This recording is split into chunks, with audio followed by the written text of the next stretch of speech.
Hello everyone. Welcome to SHR Trinity. Today we begin our Advanced AI Engineering series. In Part 1, we explore one of the most critical challenges in deploying AI systems, hallucinations. We will cover 10 advanced interview questions that will prepare you for senior AI engineering roles. Let's get started. Before we begin, if you are looking for practical, industry-oriented training in artificial intelligence and generative AI, SHR Trinity offers a comprehensive 30-hour training program. For complete course details, check the description below. Now let's begin today's session. We will now begin with 10 advanced questions on AI hallucinations, a topic that is critical for anyone building production AI applications. Question 1. What exactly is an AI hallucination, and why does it happen at a fundamental model level? Great question. An AI hallucination is when a large language model generates factually incorrect information but presents it with complete confidence. This happens because LLMs are not databases. They do not store and retrieve facts. They are probabilistic text generators. During training, they learn statistical patterns of which words tend to follow other words. So when asked about something obscure or outside their training data, the model does not say, "I don't know." Instead, it generates the most statistically plausible sounding sequence of words. That sequence may be grammatically perfect and contextually convincing, but factually completely wrong. It is a fundamental property of the architecture, not a bug. Question 2. What are the three primary categories of LLM hallucinations? We classify hallucinations into three main categories.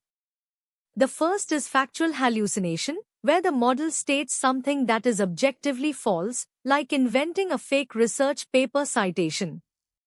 The second is contextual hallucination, where the model contradicts something that was explicitly stated earlier in the same conversation. For example, you say, "My name is Rajesh," and 2 messages later, the model refers to you as Ramesh.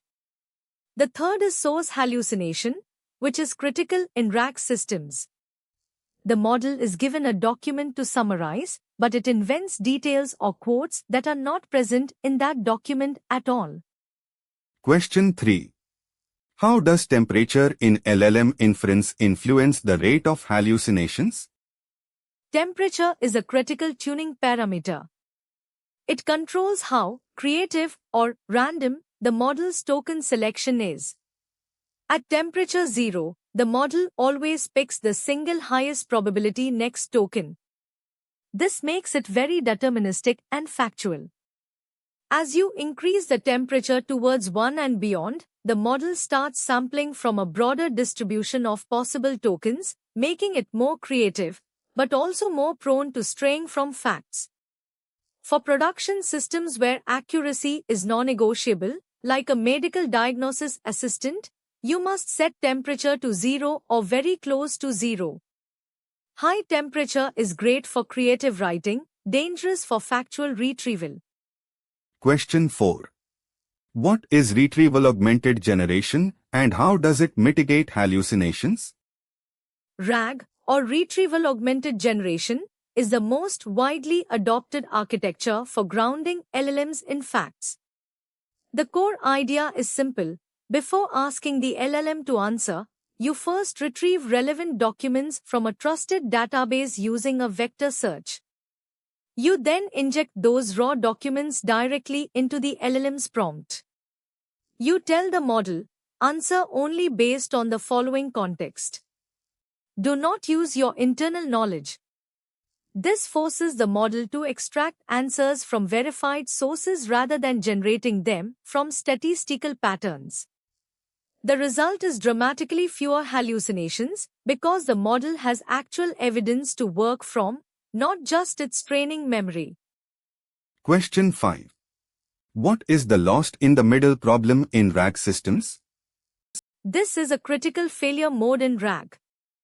When you retrieve multiple documents and concatenate them into a long context, the LLM's attention mechanism does not read them equally. Research has shown that LLMs pay strong attention to the beginning and the end of the context, but they tend to largely ignore information that is lost in the middle of the document. So if the most relevant chunk of text happens to be document number 5 out of 10 in your retrieved context, the model might simply not use it to answer. This is why smart RAG systems re-rank retrieved chunks, placing the most relevant documents at the top and bottom of the context window, not buried in the middle. Question 6. How do you implement an output validation loop to catch hallucinations? An output validation loop is a software engineering pattern that treats the LLM as an unreliable service that can fail. The flow is, first, the LLM generates a response. Second, a separate validation step checks this response. This validator can be a second, cheaper LLM prompted to simply ask, is this answer supported by the provided context, or a rules-based system that checks for specific data formats. If validation fails, the error message is sent back to the primary LLM with a retry prompt.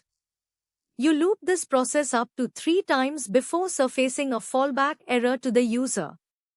This is the enterprise pattern for gracefully handling hallucinations without crashing. Question 7. What is groundedness and how do you measure it in a RAG system? Groundedness is a metric that measures how well the LLM's output is supported by the retrieved source documents. A highly grounded response only contains claims that can be directly traced back to a sentence in the context. An ungrounded response contains claims invented by the model that are not present in the documents. To measure it, you use an evaluation LLM. You pass it 3 things: the original query, the retrieved context documents, and the model's generated response. You ask it to score from 0 to 1 how many claims in the response are actually present in the context. Frameworks like Ragas and Trulens automate this evaluation at scale. Question 8. How does chain of thought prompting reduce hallucinations in complex reasoning tasks? Chain of thought, or COT, is a prompting technique where you instruct the model to think step by step before giving a final answer. Without COT, the model jumps directly to the answer, which often means it guesses based on superficial pattern matching, leading to hallucinations.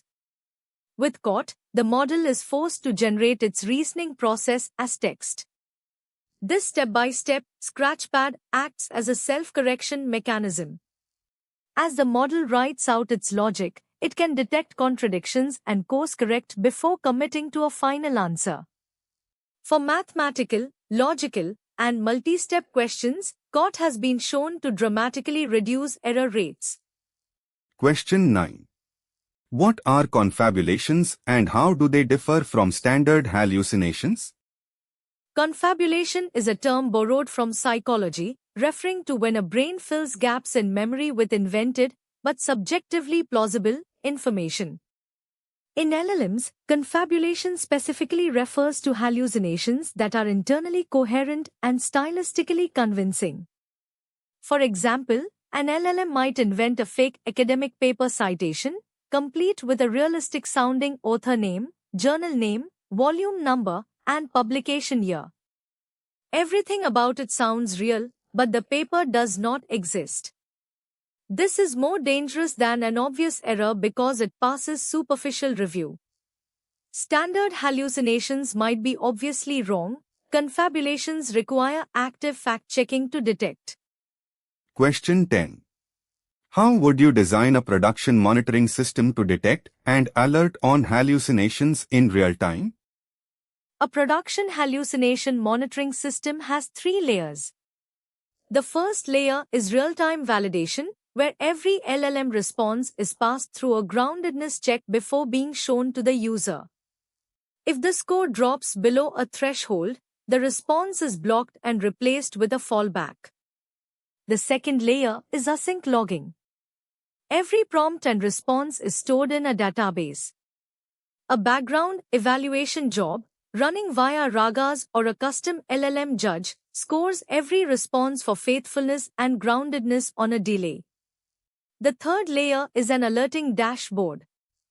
If the hallucination rate for a specific type of query spikes above a baseline, PagerDuty or Slack sends an alert to the engineering team for investigation. Excellent. You have completed part 1 of our advanced AI engineering series on hallucinations. In the next video, we will explore prompting versus fine-tuning. If you found this video helpful, please like, share, and subscribe to SHR Trinity. Press the notification bell so you never miss an update. Thank you for watching.